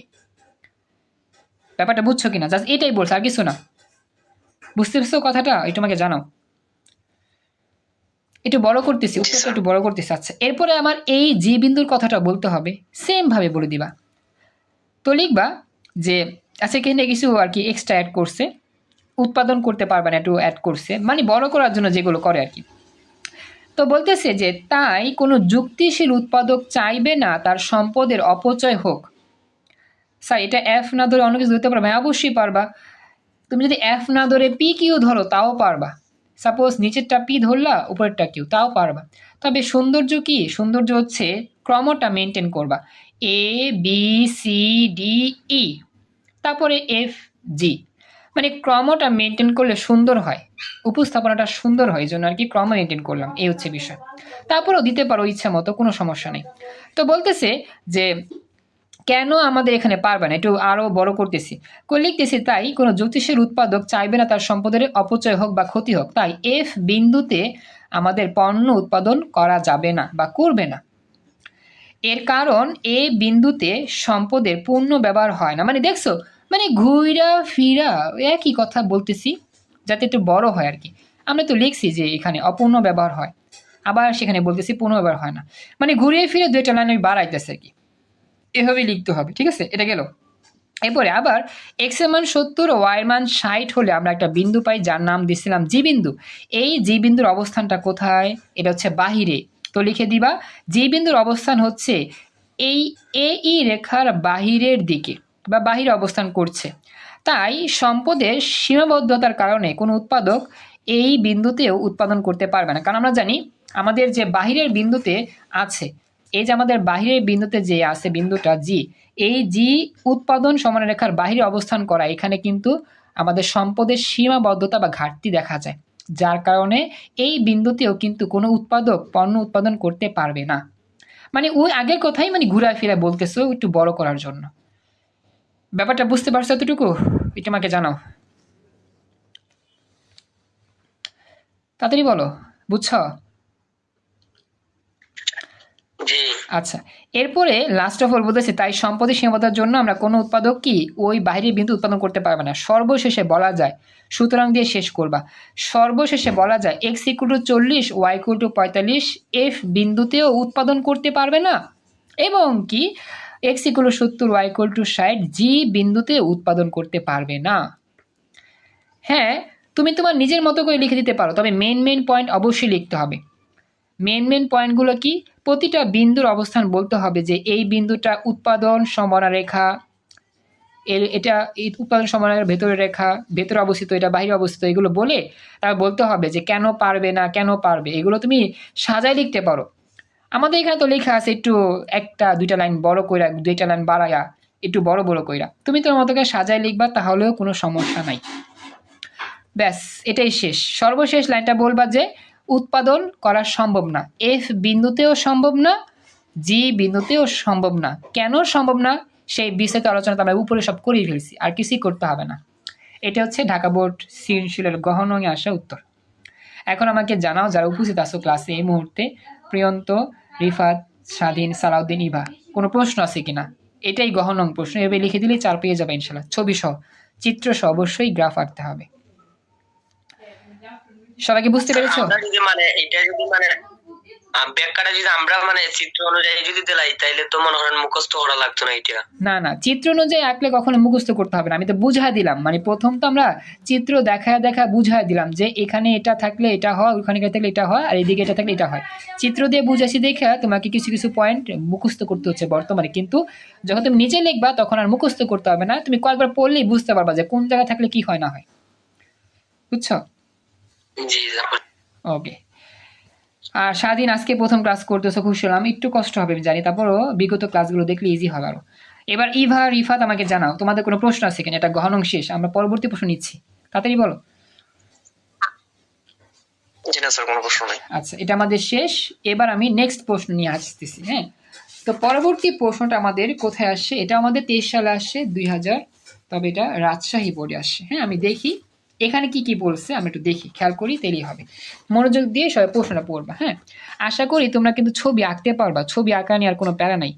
আমি কিন্তু তোমাদের ছবি আঁকানোর সিস্টেম শিখাইছি গত ক্লাসে। তো এখানেও আমি ছবি আঁকতেছি না আজকে, কারণ ছবি আঁকতে একটু সময় লাগবে, তো এই জন্য জাস্ট ব্যাখ্যাটা বুঝিয়ে দিই। তোমরা নিজেরাই বাকিরা ছবি আঁকতে পারবা। না আঁকতে পারলে আমাকে দেখাইও, আমি তো এঁকে দিব, সমস্যা নেই। সময় স্বল্পতার জন্য আমরা আজকে ছবি আর না এঁকে ব্যাখ্যা দিয়ে বুঝা দিই। এবার খেয়াল করো আমাদের রাজশাহী বোর্ড 23 সালে প্রশ্নটা কি বলছে। এখানে কিন্তু একটা ছক লেখা আছে। এখানে একটা ভালো বিষয় খেয়াল করো, যেমন আমাদেরকে একটু আগে বলছিল একজন যে স্যার যদি আমাদের কোনো বিন্দুর কথা না বলে দেয় তাহলে কি আমরা ইচ্ছা মতো ধরে নিব। এইখানে খেয়াল করো, এখানে কিন্তু কোনো বিন্দুর কথা বলে দেয় নাই। ঢাকা বোর্ড 23 যখন আমাদের প্রশ্নটা আসছিল সেখানে কিন্তু প্রান্ত বিন্দু দ্বার বলে দিয়েছিল। দেখো বিন্দুগুলো দেওয়া ছিল, ABCDE দেওয়া ছিল। আর একটা ভালো কথা বলি, আমাদের যেহেতু এখানে ABCD দেওয়া আছে, এই জন্য আমরা এখানে অন্য কোনো বিন্দু বসাইতে পারবো না, ABCDE বসাইতে হবে। মানে মূল রেখাতে, উৎপাদন সমান রেখাতে উদ্দীপকে যা দেওয়া আছে তাই বসাতে হবে। তুমি এখানে যদি লেখো PQRST তাহলে হবে না। উদ্দীপকের সাথে ম্যাচিং রেখে তোমাকে চিত্র আঁকতে হবে। আমার কথা কি বুঝতে পারছো? আদারওয়াইজ নাম্বার কেটে দিবে। আমার কথা বুঝছো? উদ্দীপকে যা দেওয়া থাকবো হ্যাঁ। উত্তরে তাই লিখতে হবে। জি জি, উদ্দীপকে যেই বিন্দুগুলো দেওয়া থাকবে সেগুলোই বসাতে আর হবে যদি না থাকে তাহলে নিজের ইচ্ছা মতো। দিতে পারবো। হ্যাঁ, নিজের ইচ্ছা মতো। গুড। যদি দেওয়া না থাকে সেক্ষেত্রে নিজের ইচ্ছা মতো আমরা করবো। তবে উদ্দীপকে দেওয়া থাকবে কি থাকবে না তখন পরীক্ষার সময় পাবা, এখন তো বুঝবা না। পরীক্ষার সময় প্রশ্ন পেলে বুঝতে পারবা। স্যার আগেটার মতো সেম কোশ্চেন পারবো স্যার? আচ্ছা পারবা, আমি তারপরে বুঝা দিই। কারণ কথা হচ্ছে যে আমি যেগুলো নিচ্ছি মানে একই প্যাটার্নে কয়েকটা পড়াইলে মোটামুটি ইজি হবে। কয়েকটা মানে পারবা, সহজ আছে। তারপর আমি দেখাচ্ছি, কারণ কি একটা দেখালে তো হয় না, কয়েকটা দেখালে একটু সহজ হয় আর কি, এই জন্য আর কি দিলাম। যাই হোক, আমি যাই, শুরু করি। আমরা তো ছবি আঁকবো না, জাস্ট ব্যাখ্যাটা দিব। ব্যাখ্যাটা কীভাবে দিতে হবে এটা খেয়াল করবা, বেশিক্ষণ লাগবে না। হ্যাঁ, প্রথমটা একটু সময় লাগছে বুঝাইতে, এখন আশা করি সময় লাগবে না, জাস্ট মনোযোগ দিলে বুঝবা। এখন কি বলছে খেয়াল করো, আমরা গণংটা করবো না, শুধু গহনংটা করব। দেখো আমাদের বলতেছে ধানের একক আছে এতগুলা, পাটের একক আছে এতগুলা। বলতেছে ধানের উৎপাদন 30 একক অবস্থায় পাটের উৎপাদন 300 একক সম্ভব কিনা। মানে ধানকে তোমরা এক্স অক্ষ বরাবর চিন্তা করো। হ্যাঁ হ্যাঁ হ্যাঁ, সাপ্লিমেন্ট থেকে দেখে, গাইড বলো, সাপ্লিমেন্ট, টেস্ট পেপার সব একই। এক মানে তোমার হচ্ছে গিয়ে কি জানি বলে, দুটাতেই মানে সাপ্লিমেন্ট গাইড সব জায়গাতে সেম উত্তরই থাকে। আমি সেখান থেকে দেখাচ্ছি আর কি। আমার বাকি তো নোট করি, আমি তো মনে করো টেস্ট পেপার বলো, তারপর হচ্ছে গাইড বলো, সাপ্লিমেন্ট বলো, এগুলো থেকেও ইয়া করি, বের করি, যতটুকু নোট করা লাগে নোট করি। দেন হচ্ছে যেটা আমি মানে নোট করা লাগে না সেটা আমি সমাধান থেকে দেখা দিই, এটা আর কি। খেয়াল করো, তো এখন কথা হচ্ছে ধানের উৎপাদন 30 একক অবস্থায় আমাদের পাটের উৎপাদন সম্ভব কিনা। পাটের উৎপাদন কত বলছে, 300 একক সম্ভব কিনা। তুমি খেয়াল করো, ধানের মধ্যে 00, পাটের মধ্যে 50, ধানের মধ্যে 30, পাটের মধ্যে 40, ধানের মধ্যে 40, পাটের মধ্যে 30, ধানের মধ্যে 50, পাটের মধ্যে 0। এখন কথা হচ্ছে এখানে তো আমাদের বলছে ধানের মধ্যে 30 হবে, পাটে হবে 300। এটা কি আছে? এখানে কিন্তু নাই। ধানের মধ্যে 30, পাটের মধ্যে 300 নাই তো। তবে এটা আঁকতে হবে আর কি, সম্ভাবনা গ্রাফে আমরা আঁকবো, 300 একক অনুমান করে আঁকবো। গ্রাফে তো 300 আঁকা সম্ভব না, এটা অনুমান করে আঁকবো আর কি।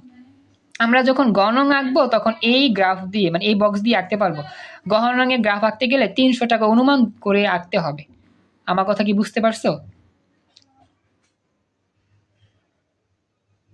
স্যার এটা একটু দেখাই দিলে ভালো হতো আচ্ছা, স্যার। এটা আমি একটু দেখা দিই, তুমি জাস্ট খেয়াল করো।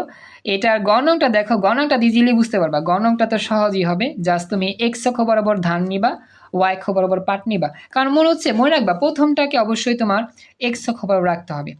প্রথমটাকে এক্স অক্ষ বরাবর রাখবা আর পরেরটাকে ওয়াই অক্ষ বরাবর রাখবা, এটা সহজ হবে তাহলে। হ্যাঁ, প্রথমে যাই থাকুক, ধান পাট গম হাবিজাবি যাই থাকুক, মানে প্রথমে যেই একক থাকবে, যেই পরিমাণ থাকবে, যেই শস্য থাকবে সেটাকে প্রথমে নিবা, আর পর মানে এক্স অক্ষ নিবা, আর পরেরটাকে ওয়াই অক্ষে নিয়ে কাজ করলেই হয়ে যাবে। আমার কথা কি বুঝতে পারছো? এই তোমাকে জানাইও। জি স্যার। আচ্ছা, এখন আমরা গণংটা যখন আঁকবো, দেখো গণংটাকে ইজিলি আঁকতে পারবা।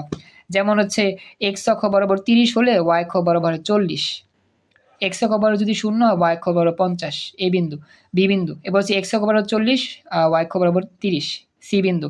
আবার এক্স অক্ষ বরাবর 50, ওয়াই অক্ষ বরাবর 0। এই দেখো এখানে কিন্তু গত ক্লাসে এগুলো পড়াইছিলাম। এই যে দেখো এক্স এ 0, ওয়াই 50, এক্স এ 30, ওয়াই 40, এক্স এ 40, ওয়াই 30, এক্স এ 50, ওয়াই 0। এগুলো কিন্তু পারবা। তার মানে গণংটা ইজিলি পারবা, গণং নিয়ে কোনো সমস্যা নেই। এখন গহনঙে আঁকতে গেলে একটু সমস্যা। গহনঙে কিন্তু আমার 30-এ আঁকতে হবে 300। যেমন এখানে গহনঙে 30-এ আঁকছে কত 40 পাইছে, কিন্তু গহনঙে কিন্তু 30-এ আঁকতে হবে 300। এটা কেমন আঁকা সম্ভব? এই যে সম্ভব। দেখো প্রথমে তুমি আগেরটাই আঁকবা, বুঝছো? আগেরটাই 3টা বিন্দু আঁকবা, যেমন 0-তে 50, কিন্তু 30-এর মধ্যে যেতে হবে 300। এখন 300 তো নাই। এখন ওয়াই অক্ষ বরাবর 300 গণনা করো, এটা 30, 40, 50, এটা 100, এটা 200, এটা 300, মানে অনুমান করে আর কি 300 বসায় দিলা।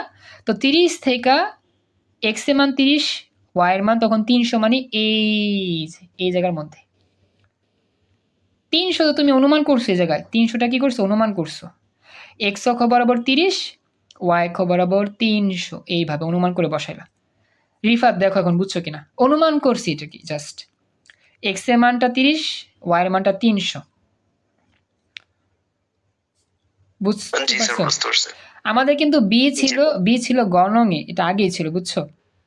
বি ছিল গণঙে আগেই ছিল, এটাই আর কি বিষয়। তো এক্স এর উপাদান হচ্ছে 30, ওয়াই উপাদান 300টা বিন্দুটা বসালাম ই বিন্দু। এখন বলছে এই এক্স এর মান 30 বা আমাদের ধান 30 একক, সেই শর্তে পাট 300 একক উৎপাদন করা সম্ভব কিনা। এখন তো এটা বিন্দুটা বাহিরে, মেইন উৎপাদন রেখা কোনটা বলো তো? এ থেকে ডি, এবিডি। এবিডি বা এডি, সংক্ষেপে এডি আর কি। এডি হচ্ছে উৎপাদন রেখা। এখন এই উৎপাদন রেখার বাহিরে কিন্তু এই বিন্দু। এখন বলো তোমাদের মতে কি যুক্তি কি, যে ধান 30 একক পাট 300 একক উৎপাদন সম্ভব না? যে লেখা আছে দেখো, যে সম্ভব না লিখে দিছে, সম্ভব না লিখেই দিছে। প্রথমেই লিখে দেবে যে সম্ভব না। প্রথমে কি লিখবা, যে ধানের একক 30, পাটের একক 300, এই অবস্থায় উৎপাদন সম্ভব না। নিচে যুক্তি সহ আলোচনা করো, তারপর চিত্র আঁকবা, ব্যাখ্যা দিবা। ব্যাখ্যার আগের মতোই হবে। তো আমাকে জানাও যারা আছে এই মুহূর্তে ক্লাসে উপস্থিত, প্রিয়ন্ত, স্বাধীন, সালাউদ্দিন, ইভা, বুঝতেছো? জি স্যার। আচ্ছা, তোমার একটু কথা বলো, বাকিদের কোনো কথা নেই, রেসপন্স নাই, চুপচাপ কথা বললে ভালোই তো। এই হচ্ছে বিষয় আর কি। আচ্ছা, তো এটা গেল। এখন আমাদের ব্যাখ্যাটা কি হবে? লিখবো যে আমাদের এখন বিদ্যমান পরিস্থিতিতে ধানের উৎপাদন 30, পাটের উৎপাদন 300, এটি সংমিশ্রণ উৎপাদন করা যাবে কিনা তা দেখা যাক। মানে এটা তুমি সাজাই লিখবা আর কি। উদ্দীপকের ধান ও পাটের বিভিন্ন সংমিশ্রণ দ্বারা অঙ্কিত সম্ভাবনা রেখা হচ্ছে এডি। এডি, তো এডি রেখার প্রতিটি বিন্দুতে ধান ও পাটের বিভিন্ন সংমিশ্রণ প্রকাশ পায় আগের মতোই। এই রেখা সম্পদের কাম নির্দেশ করে আগের মতোই। কোনো উৎপাদক সম্পদের সীমাবদ্ধতার কারণে এই রেখার বাহিরের দিকে উৎপাদন করতে পারবে না। এখানে ধানের উৎপাদন 30 অবস্থায়, পাটের উপাদান 300, যেখানে একটা বিন্দু নির্দেশ করে, যেটা ধরলাম ই বিন্দু। এই ই বিন্দুটি কিন্তু আমাদের এডি রেখার বাহিরের দিকে অবস্থান করতেছে। এডি রেখার মানে এডি উৎপাদন রেখার বাহিরের দিকে অবস্থান করতেছে। তাই সম্পদের সীমাবদ্ধতার কারণে কোনো উৎপাদক ই বিন্দুতে উৎপাদন করতে পারবে না। সুতরাং বলা যায় ধানের উৎপাদন 30 একক অবস্থায় পাটের উৎপাদন 300 একক সম্ভব না। ফাইনালি সম্ভব না। এইবার আমাকে জানাও ব্যাপারটা সম্পূর্ণটা বুঝতে পেরেছো কিনা ভালো করে। একটু ভয়েসে বলো, সবাই কথা বলো। প্রিয়ন্ত, জি স্যার, বুঝতে পারছি। ওকে। কার কোনো প্রশ্ন আছে এখানে? যতটুকু আলোচনা করছি এর মধ্যে কি কোনো প্রশ্ন আছে কি? স্যার না। আলহামদুলিল্লাহ, আমাদের এই টপিকটা খুবই ভাইরাল টপিক। আমাদের আরো কয়েকটা প্রশ্ন আছে, আমি তোমাদেরকে এর আগেও সাপ্লিমেন্ট থেকে ছবি তুলে দিয়েছিলাম, অনেকগুলা ছবি তোমরা গ্রুপে পেয়ে গেছিলা, সেগুলো সলভ করলে হয়ে যাবে। তো আপাতত আমরা ক্লাসের লিঙ্কটা এখানেই সেভ করতেছি।